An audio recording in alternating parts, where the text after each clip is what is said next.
Welcome to the Bookshop at the End of the Internet. This podcast is dedicated to helping book lovers discover new authors. Like all the best bookshops, this podcast is filled with all kinds of books and all kinds of authors. So tune in, browse around, find a new author, and discover a new favorite book at the Bookshop at the End of the Internet. I'm Stacey Horan, author, book lover, and host of the Bookshop at the End of the Internet. This is episode number 172. For more information about this or any of our episodes, go to my website, staceyhoran.com. If you enjoy the podcast, leave us a review, like us on social media, and share us with your friends, family, and fellow readers.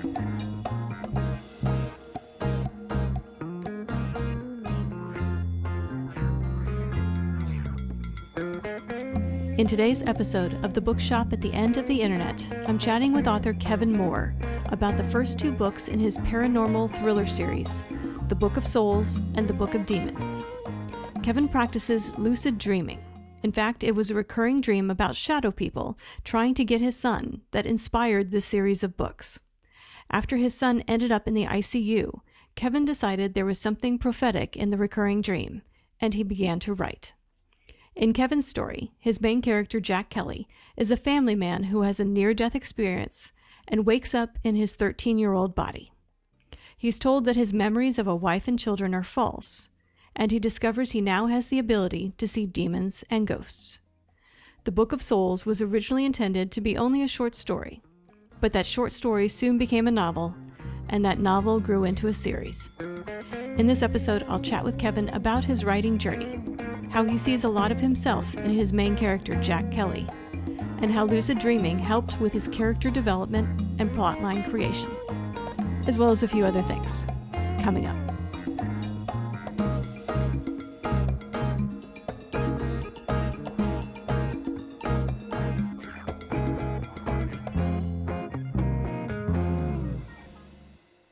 Kevin Moore, I want to thank you very much for joining me today on the podcast. Thank you, Stacey. It's my pleasure. Been looking forward to this. I thought what we could do today is start by talking about your new duology. You've got two books out, The Book of Souls and The Book of Demons. I thought what we could do, I want to talk about both, but let's do an overall discussion about them first. What made you decide to embark on this duology? And I'm looking for the inspiration behind these stories. Okay, so the Book of Souls started out, I'm a lucid dreamer, and that doesn't mean anything really. I've been a lucid dreamer since I was a kid. I just didn't know what it was until I was much older. And I was talking to somebody who knew about such things, and they were like, oh, so you're a lucid dreamer. And all lucid dreaming means is that you are aware that you're dreaming while you're dreaming. And so I had these reoccurring dreams about my son, Matthew. Matthew has had health issues since he was born, but I had these three dreams, and it was these shadow people that were showing up in my dream, and they kept trying to get him from me.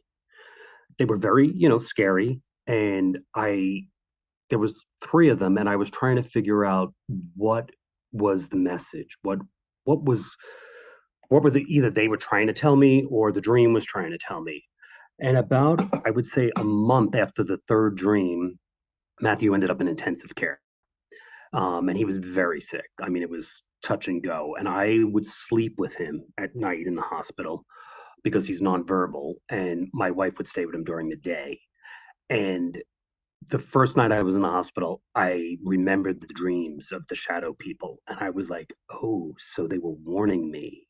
Like, that's the way I decided to take it. And also, while we were in the hospital, the first time he was able to come out of intensive care, we went into this room, and it was the first time in, I'd say, 2 weeks that him and I actually slept, because nobody can sleep in a hospital, but we actually had a fairly decent sleep. And after 2 nights, they moved us to a different room. And on the one night, and I put this nurse in the book of the Book of Souls, her name was Lulu. And she said, oh, you should be happy that we took you out of that room. And I said, oh, why is that? And she goes, because there's a ghost in there. and the ghost is not a friendly one. And so I decided once Matt was well that I was going to write a short story about the shadow people trying to get him. And, then it just evolved into the fact that she brought up ghosts. And I wrote the short story, gave it to my wife, and she said, "This is really good, but what are you going to do with a short story? Why don't you turn it into a novel?" And so it was kind of freeing in a way because then I made it strictly fiction, although I used the basis of the dream and I'll stay in the hospital, and I turned it into the story of Jack Kelly and his abilities and his battles with ghosts and shadow people and demons. And let's talk a little bit about Jack Kelly. Tell us about this main character. How did he come to you? How did you finally decide on who he was? And what should readers know about him? Jack Kelly is not a big reach for me because I feel like a lot of him is me.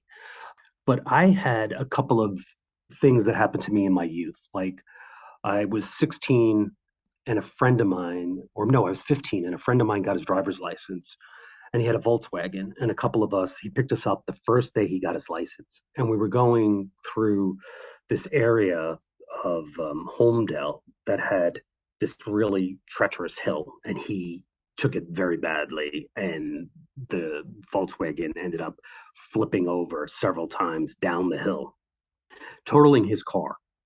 And we all climbed out, of the car. And the cop that got there said, "Who's hurt? Who's injured? Where, like, where's the bodies?" And we were like, none of us. And he was like, "You guys are lucky you're not dead," because the car was just completely totaled. Mm. And so I had always kept that in the back of my mind. And then when I was a senior in high school, it was after my mother died and I was battling, feeling blue and everything. And I came to school late that day and I was walking in the hallway and somebody dropped a slate block down the staircase. And if I had been, I don't know, maybe 15 seconds early, it would hit me in the head. And so I always thought, like, from a creative point, like, wouldn't it be interesting if that character had been hit on the head or had been damaged in the Volkswagen in the accident? And he is basically in a coma, but he is dreaming this wonderful life.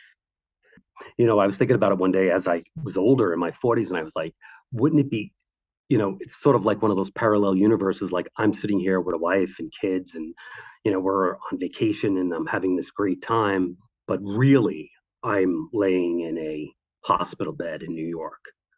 And so what I did with this character of Jack Kelly was I start the story out as him as a father with three kids and, a really nice existence.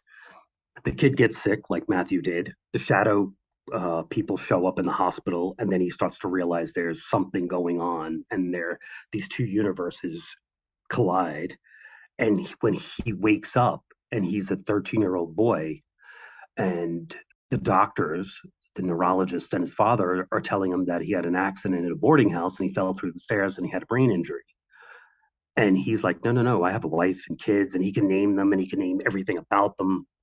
And they're like, "No, no, no, that's a false memory. That's because it's an injury to your brain." So Jack basically fights and learn. And when he wakes up, he also realizes he can see ghosts. He sees demons. He sees shadow creatures. He's got these abilities that he does not ever remember having.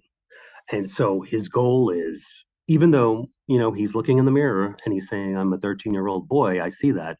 He's his journey is to find that portal back to his wife and kids. You've got two books out. So, the Book of Souls, you introduce us to Jack Kelly and his story. What happens then in Book of Demons? How does Jack's story continue? Okay, so in the Book of Souls, without giving like that ending away, Jack, is looking out and he comes into contact with this the ghost of Casper Greenstreet. Casper with a K.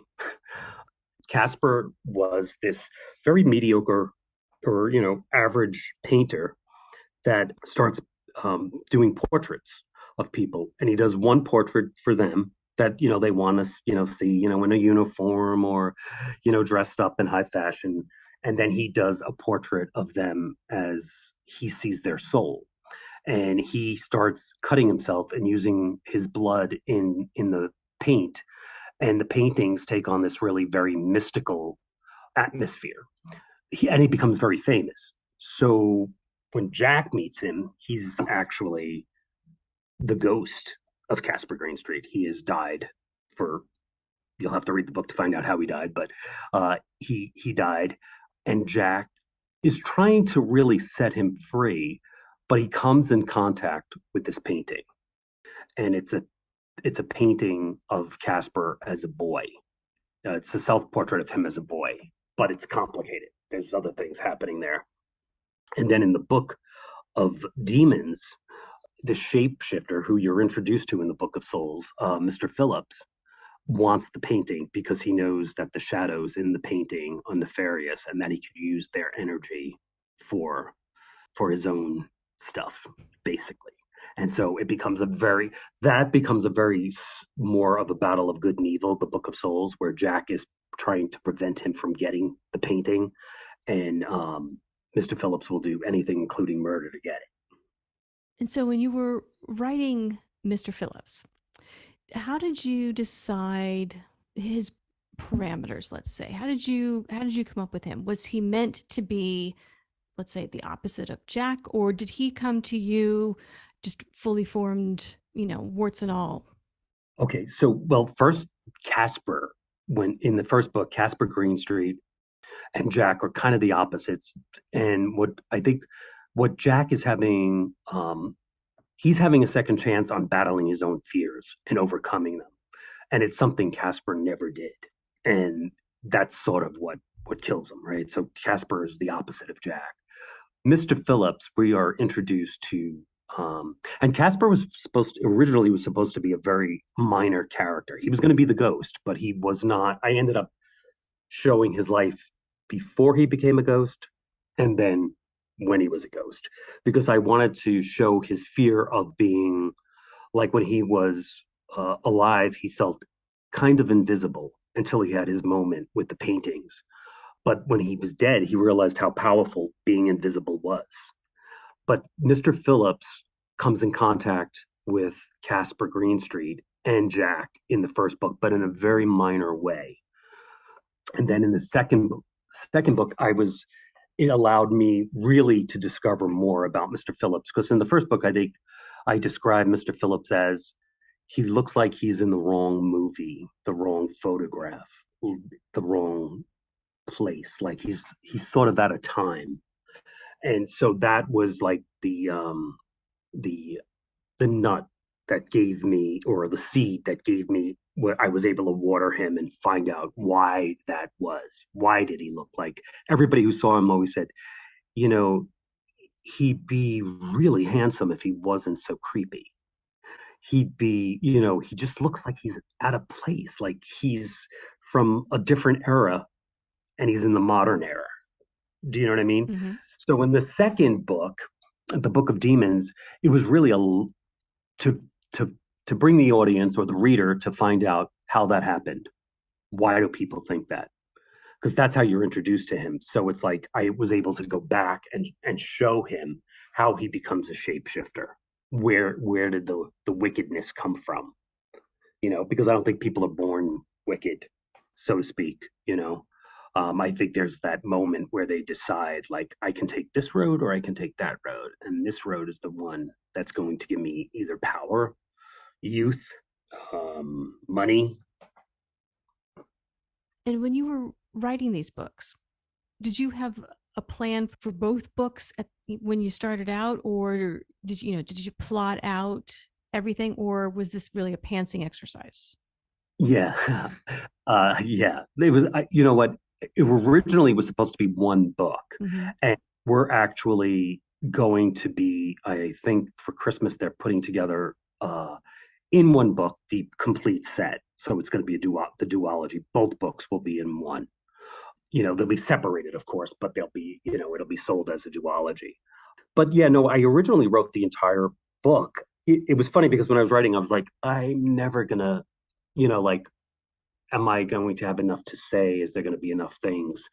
And then I started working with an editor, and she said, you have two books here. And I mean that in a good way. And so we went back and started to unravel some of the stuff and separate where the second book would begin. The second book is a lot lighter than the first book. I think the first book is, I want to say, like 314 pages. The second book is like 160. But the second book is more like the roller coaster. It's like mayhem from beginning to end. And the second book, I was trying to establish stuff. And I wrote the first book thinking, for me, it was a spiritual book because it was about, the peeling back of Jack Kelly and what he was learning and what from the supernatural and the paranormal, what was it? What was the true subtext? So I originally did not set up to do two books. I think if I had been, I really, Jack was driving the story the entire time, and that there was so many things going on. And then, once I started writing Casper Greenstreet, I kind of fell in love with him, and he had so much more to say, which is always fun for a writer, where you're like, oh, okay, like we're not going to be done with him very quick. It's going to, he's going to be a big, big part of the story, and he was, and he did become a big part of the story. And I think that's what happened with Phillips too. I was like, he was going to be the bad guy, but I didn't think he was going to be the complete, you know, the evil part of the battle for good and evil in the second book, and he turned out to be.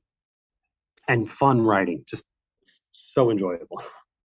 How long did it take you to complete the whole thing? From the start of the short story, probably probably 4 years to the point of it being able to be like, okay, this could be published. Mm.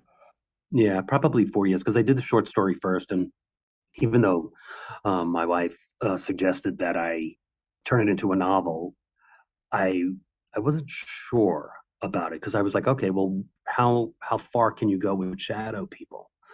But then it started opening a whole world, and I was like, okay, let me give Jack some backstory. And what if it's not? What if Jack ends up back in time? So it's like you're dealing with, time travel. Like it's not. I think originally I was going to have it from the adult part, the adult Jack's point of view, and then I was like, oh no, this will be way more fun from 18-year-old's point of view because I just remember like loving all things scary when I was a kid. Right. You Right. know, I mean, from the moment like when I watched The Wizard of Oz, I mean, the most fascinating character to me was the Wicked Witch. I mean, I know everybody loves Dorothy, and of course you get her story because it's but I mean, the witch had all of that. Why did she want the slippers? Why did she want, what I mean? There was so Hmm. many things going on, and I just thought, from a point of view from a child, the first time you ever hear the word ghost or this is there somebody under my bed, I think I was like, yeah, no, I think it's going to be much more fun for a reader to have Jack being in his teenage self, not his adult self. Yeah. And now that you've wrapped up that story with the Book of Demons, do you think Jack will have any more adventures? Do you think there are other books that will feature your main character? I do, and I'll tell you why. Because like I said earlier, like I love dreaming. There's even a part in the Book of Souls where, or maybe it is the Book of Demons, where Jack says, do you think that we're actually dreaming when we think we're awake? And it's like the reversal. So he has come into, I've had a few dreams of him, and I've wrote a lot of notes, and there's a lot of fun ways to take this character, because there's also in the Book of Souls, there's a lot of artwork involved in it. There's the duology series where he's painting the portraits. Casper paints the portraits, but there's also the paintings of Pandora's box, and that is a big part of the Book of Souls, is the paintings. So there's so many things to do with that. And then in the Book of Demons, Jack develops a relationship with a New York City cop, and I was like, oh, there's places to take that relationship, because he says to Jack, "You got to be careful because, some of these people aren't just crazy. Some of these people are playing with the devil." And so Jack is like finally like happy that there's somebody that's acknowledging all of the stuff he's experiencing. That if he told an adult, they would think, okay, he's got real brain. And that's why I like the idea of the fall, because it's like, even though there's nothing wrong with his brain, there's that thought that, oh, okay, well, he has a false memory. And now he's seeing ghosts and he's seeing demons and he's seeing shadow people and he's able to pick up people's smells. Like he would be able to, what is Stacy? He would pick up a smell that, like, what are your fears? And he would be like, okay, this is the smell when she's afraid of something. And, so it's all of these things that images over this one character, Peter Cairo's dad, who has a major stroke and can't speak, and Jack is picking up symbols all over him. Um, but if he tells an adult that, most adults are going to go, "Oh, he really did hurt himself," like he thinks he's seeing ghosts, he thinks he's seeing demons. So yeah, there's a lot. I think there's a lot of places to take Jack Kelly, and he's a fun character. And I've given him enough faults because I love people with flaws, especially to write about them. And he's got, he lies because he's lying to protect himself. He thinks one of the things from his injury is that he curses, which I did research on, and that is could be a fallout, like somebody who's had a brain injury or was in a bad accident or something like that. Sometimes they'll be the reverse of their personality, where like Jack would never have thought about cursing, but now he curses. So there's a lot of places to take him, and I think it will be fun to do that. So I'm just doing a lot of notes right now because I'm writing something else. But to answer your question, I think there's a lot of avenues. I'm curious, you've got these two books out. How do they compare to other things you have written? Is this the kind of thing you've always written about, or is this a departure for you? No, I think it's a big departure for me. I had a book of short stories, Christmas stories, out a few years ago, and they're not your typical like sweet saccharine Christmas story, because one of the publishers did say that to me. They go, "Well, there's a little bit of a hard edge to them," and I was like, "Yeah, no, I that's what I wanted." But they're sweeter, and I have people tell me that they read the stories every Christmas, and I love that. So it's as far from paranormal and Jack Kelly as you possibly can be, but there's always the spiritual element. I try to bring a spiritual element in all my stories. I also wrote a children's book called Me and My Shadow. I got a thing with shadows, I guess.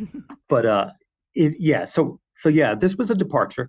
It's paranormal, but it's not just scary. I think it's a spiritual book. I think it's all about, like, what we think when we're alone and when we're trying to communicate with our higher self, God, however you see that. Jack happens to be a Catholic. The universe. And I think everything I write, there's some kind of spiritual element in there. And when you were sitting down to write this story, how did you decide upon the parameters for the paranormal elements in your book? Did you decide, okay, I'm going to have shadow people, they're going to look like this. If a ghost appears, it's going to do this, be able to, you know, say these things, or this is how they'll react. Did you set out to put the rules in place before you wrote the story, or did they just develop organically as you were writing it? I would say that they're more organic. Okay. I didn't intentionally set out to make Casper Greenstreet a bisexual ghost. You know what I mean? That was I didn't put that down. He just came out like that. As far as the shadow people were concerned, I had a dream, so I knew what they looked like. So that was sort of easy to describe, but I didn't want to describe them to the point, because I wanted, like, like we all have our, as Jung says, we all have our own shadows. So I wanted everybody's, when they're reading the book, to sort of like create a little bit of their own shadow. The demon came in a dream. In the Book of Demons, some of the characters were like I was able to dream on them, like what would they look like, and then like at night I would be asleep and wake up and they would have been in there, like the horse head skeletal demons that are in the Book of Souls that bother Jack, that mess with him. That was from a dream. So yeah, no, I don't. I try not to write like that. Not that like I mean, I wish I was one of those people that were a little more uh, outlined driven. But I feel like I really I want some of the stuff to come to me, and I want to fall in love with my characters, even the bad ones, because I think it makes it interesting for me. And then I hope that if it's interesting for me and they're coming to me, as you say, organically, they're they're going to be more interesting to the reader and the readers. And one of the things that I've been doing that I love is I've been doing a lot of book clubs. And when people start telling me like, oh well, so I thought this, and or I don't typically read this genre, but I really loved your book. And I'm like, yeah, because I think it's being put, it's ending up on the horror shelf, but I don't think it's a horror story. I think it's more of a spiritual paranormal story or a paranormal thriller where you're thinking like the characters are thinking, am I seeing this as it is? Because one of the characters in the book that Jack is trying to help, who's being haunted by the ghost, ends up in Bellevue Hospital because he just goes mad because he's he's not raised to believe in ghosts and spirits, and he's like, I'm obviously being haunted. So no, I don't. I try not to give myself. I kind of live my life like a little with a lot of guides and guidelines. You know what I mean? Rules that I when I'm writing, I'm like, there are no rules, guys. You know what I mean? Like, Yeah. open up the stable and let the horses run. In writing these books and thinking about more to come, do you have any lines you won't cross? Are there any topics that either you've entertained and ruled out, or you just know, no, I don't feel comfortable writing about whatever? Are there lines? Because you write these books, and there's some dark and suspenseful and scary elements to them. Are there things that you won't touch? Yeah. What I won't touch is that a child will never get hurt. I mean, I know he gets hurt and he's in the it's a thing, but he will not. If there's something nefarious that happens to one of the characters, it will never be a child. Also, I try not to, even though they're what I consider spiritual. Jack happens to have been raised a Catholic. I've been raised a Catholic. I do not beat anybody over the head with religion. I try to treat it as respectful to everybody's spirituality, and that we're all looking for some connection to something larger than maybe ourselves, most of us. And I think even if somebody is atheist, I think that they would find the books interesting because it's not dogma. I mean, even Jack is fighting against the dogma in his life because he's like, but that's not the way I see God. And I don't, I'm not a political writer. I'm just really trying to make somebody entertained. I think Jack is pretty funny. I saw a review one time and I was like, yes, because it was the first, because all I was seeing was, oh my God, this is so scary. Don't read this late at night. Or, this is some of the characters creepy good. And then somebody goes, Jack is so funny. And I was like, oh, good. Because I was trying to make him funny, like he was, he had a good sense of humor. So yeah, I try not to give my characters any rules and I try not to make too many judgments on them. I have other people in the book maybe make judgments on them, but I don't let that judgment stand. Like, did I answer that? You did. You did. Okay. Well, if people are interested in purchasing a copy of the Book of Souls and or the Book of Demons, where can they go to buy them? They can go everywhere. We made sure that they were on, obviously they're on Amazon. Amazon is king. So you can get them on Amazon. You could get them through Barnes and Noble. We made sure every little bookstore you walk into has can order it if they don't have it in the store. We're through Ingram Spark. It's on both books have audio books, which are a fun way to listen, in your car. They're in libraries. We gave the libraries access to them. I even donated a few books to my local library. Yeah, no, I want every. I'm just looking. Look, you don't get rich writing books unless you're Stephen King or one of those major, huge people. I just want readers. I want people to, find Jack Kelly and maybe find something in themselves that's in Jack Kelly. Maybe some fear, maybe some ambition, maybe some thought at having a second chance, because he does get a second chance to be 13, and he realizes, he goes, what I remember about being young. And the idea is like, I'm not, we don't tell you, like, is it real or isn't it real? Like, that's part of the fun of the book. Well, if people want to not only find Jack Kelly, but find you, learn more about you, stay current on new releases, that sort of thing, where should they go to find you? I have my website is www.kevinmoorepublishing.com. I'm also on Facebook as either Kevin Moore or Kevin Moore publishing.com. I'm on Instagram under the same heading. You can find Christmas stories if this is not the type of book, if you think, oh no, I'm not interested in paranormal for whatever reason. I have a book of short stories that are Christmas stories that are out there. It's all over the place too. I just wanted to give as much access. So yeah, you can find me. And if you want to send me a note on Facebook or on my website, I will answer you, because I love doing the book clubs, and I love what somebody has to say, like, as long as they're not, mean and vicious. If they're just like have a question about one of the characters, or what I got from this book was, when I was reading this, it seems like this is what you were saying. Were you? I'd be happy to answer those questions. Good. Well, let's hope people pick up copies of your book and reach out to you. That would be great. It would be. So, Kevin, thank you very much for joining me today on the podcast. I want to wish you luck with your duology, the Book of Souls and the Book of Demons. And we will anxiously await whatever Jack Kelly has in store next.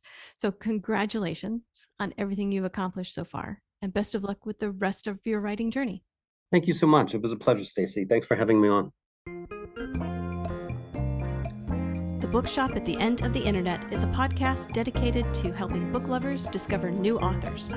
Like any good bookshop, this podcast features a wide variety of books by the equally varied and interesting authors who felt compelled to write them. This podcast gives you a chance to meet these wonderful writers and discover your next must-read book. Listen to the authors describe their books and tell you their stories in their own words. My interviews feature books from all genres and authors from all walks of life, including those who are indie published, as well as those published by small presses and large publishing houses. Looking for unique, not so easy to find books for yourself, a friend, or a book club? Tune into this podcast and find your newest favorite author, or maybe a soon-to-be bestseller. This podcast, like all the best bookshops, is filled with all kinds of books and all kinds of authors. Tune in, browse around, find a new author, and discover a new favorite book. You never know what treasures you might find in the Bookshop at the End of the Internet.